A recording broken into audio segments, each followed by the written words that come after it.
Hello, Sandra Embleton here. I am making a video today, and it is going to be about my recent adventure where I was lucky enough to attend a seminar in Phoenix, Arizona, starting April 18th, and I was gone for a week and returned on the 25th of April. I am telling myself as I begin this video that I'm making it for myself. This video because I want to remember everybody and everything that happened so that someday if I were to write a book about it, I will have all my material. And the best thing I can think that I could do at this moment is to state out loud the highlights, because I really don't have time to sit and write it all out. There's so much happening. So I'm going to speak the truth about what happened and the wonderful people I met, and I might never publish this, but someday it might get published. So I'm just going to say exactly what happened, because the spiritual journey that I took was of such great magnitude that it will impact the planet and the earth in the terms of it will help people to understand the consciousness level that Christ operated under, Jesus and Mary Magdalene, and how they were operating under the guidance of God. Because there was some theological debate as to whether or not Jesus knew and Mary knew ahead of time what was going to happen to them. And I believe that they were constantly guided by God. In other words, I am fully in support of Jesus and Mary being completely human, but yet they were the son and daughter of God. And being the son and daughter of God, they had to discover, like everyone else here, who they were. They had to learn together and kind of like unwrap that onion as to their journey this lifetime, who it is they actually were to God. And that was their journey. It was their journey to learn that they were the son and daughter of God. Now, that being said, God placed the thoughts in them. In other words, you wouldn't receive a thought that you weren't meant to have. And God wouldn't give you a thought for you to do something unless he was going to help you do it. And once you understand that, it's like when I reflect back on my life and I am looking at the events that happened, being visited by an angel when I was younger. And when I decided, I remember making this conscious decision one day, and I said, what would be the most phenomenal thing to do while I'm here?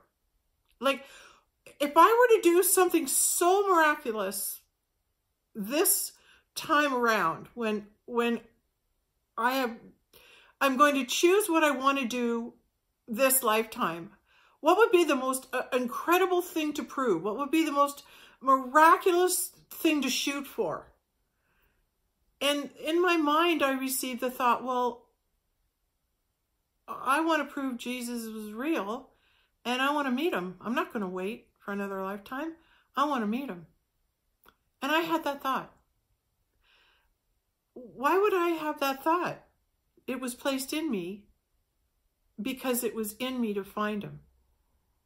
And once you get that, you understand how God's guidance will direct you.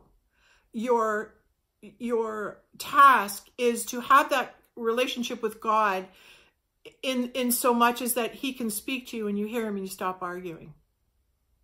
That's, if I can pass on any wisdom to anyone, it would be, don't argue with what you hear, because God's sending you thoughts all the time. The first voice is God's compass. He's telling you and guiding you. When you hear the first voice, because it's so soft and fast, you tend to disregard it because it can seem so wild that you're hearing this.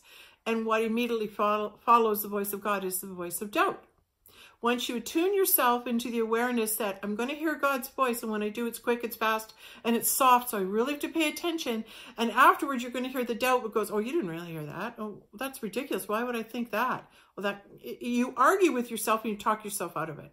So getting over that first hurdle is mandatory for anybody beginning a spiritual journey. Establishing that relationship with God, I guess I could say God was with me always, but came knocking on my door when I was 4.5 and visited. An angel came in and spoke to me and assured me that I wasn't alone. And I thought angels came to everybody. It wasn't until I was older that I realized, oh, well, maybe not everybody gets visited by an angel. So as a child, you think everybody experiences the same thing.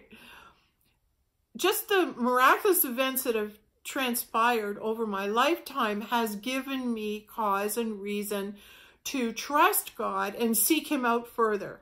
Once the miracles start, you don't want them to stop. You want them to keep going and going and going and going, because now you're on the journey. You're on the hero's journey, according to Joseph Campbell. You start and you're off on this journey that leads you beyond the veil into the higher realms of consciousness. And it's like you're experiencing things that the average person is unable to experience. And because it's not available to everybody, people don't understand you. When you tell them about it, they don't know what you're talking about because they have no point of reference. So I guess when I'm making my spiritual videos, I'm speaking to those people who are of an elevated consciousness, and that they have such a communication and a knowing of God that they know how God works. And once you have experienced God and you know how he works, you can see it in another person's life. Even if others cannot see it, you can, which puts you in a class unto yourself. It means that you have been allowed into the gates of heaven. You're in Zion. You're in the new city of Jerusalem, because you can speak to God on earth. And that's what that means, is that you're able to communicate with the heavenly realms, with God, and speak to God and know his meaning for you. So your journey is to keep knowing yourself. And the more you know yourself, the more you know God. The more God will come to you and speak to you. And then he gives you a job. He gives you an assignment. He tells you, this is what I want you to do. And then you spend a lot of your time arguing with it, even though you spend your life wanting to talk to God and get a message. And then when you do get a purpose, you go, oh, well, really? That's what you want me to do? But once you surrender and you move into the acceptance and you move into the allowing of, that's the whole idea of being the kingdom of God, is you now are in the kingdom of the mystical, of the things that cannot be explained. And it puts you in a new category. And when you begin to understand that you are now operating out of the kingdom of God, it's easier to surrender to your life, because you become familiar with the way of living on a day-to-day basis, which is constant communication with God. And now you're saying, okay, God, what do you want me to do today? What do you want me to do now? Where am I going to go now? And living like that leads you on your adventures. The other amazing thing about being in the New Jerusalem, being in Zion, being in the kingdom, is that when you're in that higher level of consciousness, you meet people who have been and are in the kingdom. In other words, great spirits who have been on the earth that have made major contributions to mankind. They have put on the mask of eternity. In other words, they have walked a lifetime here on the earth where they became one with God. And in that process, they would have had to have found their God mirror, which would have meant their twin flame, which would have been a male and a female relationship that was able to allow in God, once they established that love between one another and God was able to move in, they would have managed to enter into Israel. The state of Israel would have been made manifest to them, would have been known to them, because the state of Israel is the feminine Isis, the god of Ra, and El, which is God. Israel is man, woman, and God. And that state of being can be had anywhere in the world. You don't have to go to the country of Israel. The state of Israel exists in the New Jerusalem in Zion. So once you start to understand that that is the order of it, you understand that the kingdom is brought to you here on earth, and that every individual that God brings you to, that brings to you now, in other words, pay attention to everybody you meet. Pay attention to everyone in your life, because God's bringing you those great souls and great spirits to be known to you, to be made known. Okay, so what I'm trying to tell you is, during my journey of finding the 500, I've met major people who exist in the kingdom, whose souls are eternal, and they keep coming back to us again and again and again. So Beethoven is a new friend of mine, and he made himself known just recently before I left on my trip to go to Phoenix. And this man I met in November, and we made a connection. And then before I went out to Phoenix, Arizona, I was told God guided me to meet him again with another friend of his who's also a world-renowned concert pianist. These two men in past lifetimes were also composers. And when I was with them, I was told, this man that's playing this beautiful piece from Beethoven is actually Beethoven. So now I'm sitting in the awareness in this man's living room that Beethoven's playing for me. Now, how great is that? How great is life when you can actually meet Beethoven and have him play for you? My next step is to ask him to maybe compose something for me. Now that would be amazing. But there's more. As I'm sitting there speaking with this man, of course, my questions are always, well, who was this person at the time of Jesus? Who was this person at the time of Christ? And I'm hearing that he was a very important person at the time of Christ. And this was why God guided me to him to get a signature for my special book 2 days before I went to Phoenix. In a past life, this particular individual, who we'll call Beethoven because he is, was also Simeon, the God Reacher. And he represented 6 tribes of the 12 tribes of Israel and was present at the temple when Christ was being presented for the first time as an infant. The other composer that we happened to go and see that day, who also signed the book, was Anna of the house of Asher. Anna of the house of Asher represented 6 tribes of Israel, and Simeon, the God Reacher, represented the other 2. Both Simeon and Anna were present in the temple when Mary and Joseph brought Jesus for the first time to be presented at the temple, representing the 12 tribes of Israel coming into union when Christ was presented. So they were all present and being represented through Anna and Simeon. Now, I had to study my Bible and understand the importance of that. But to be guided by God to get those 2 signatures before I went out to Phoenix was incredibly poignant, because it signifies the coming of the Christ. It is one of the stepping stones to bringing about the miracle that is actually at hand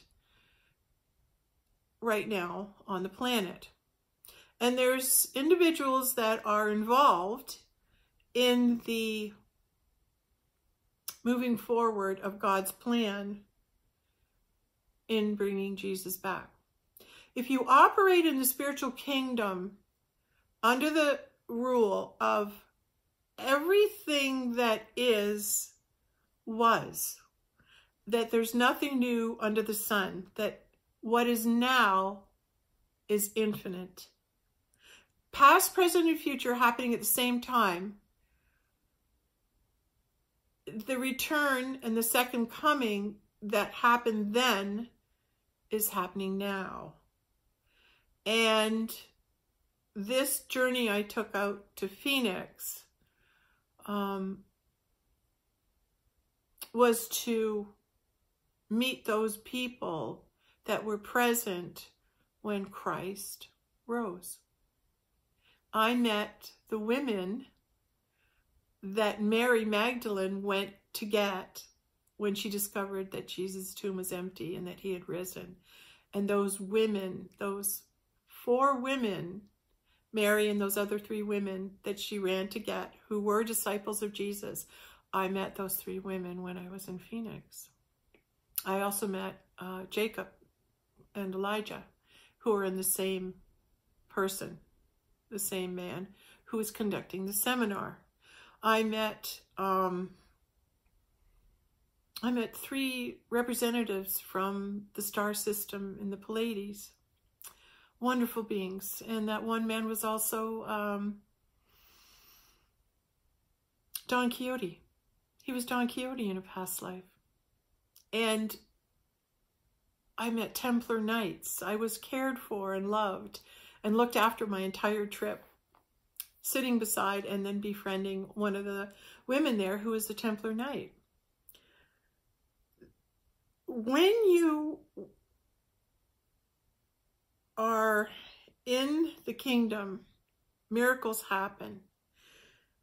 What happened in Phoenix was a preliminary step that had to be taken in order to gather the souls, more souls that were present when Christ walked the earth, so that we are ready for his return. And you can relay this back to the story of Isis and Osiris, where Osiris was chopped up into how many pieces by his brother Seth, who wanted him dead. And he took those pieces and he scattered them all over the world. And it was Isis, because of the love of her husband, went and found all those pieces and brought them back together again. That's a little bit, in fact, that's exactly what I've been doing with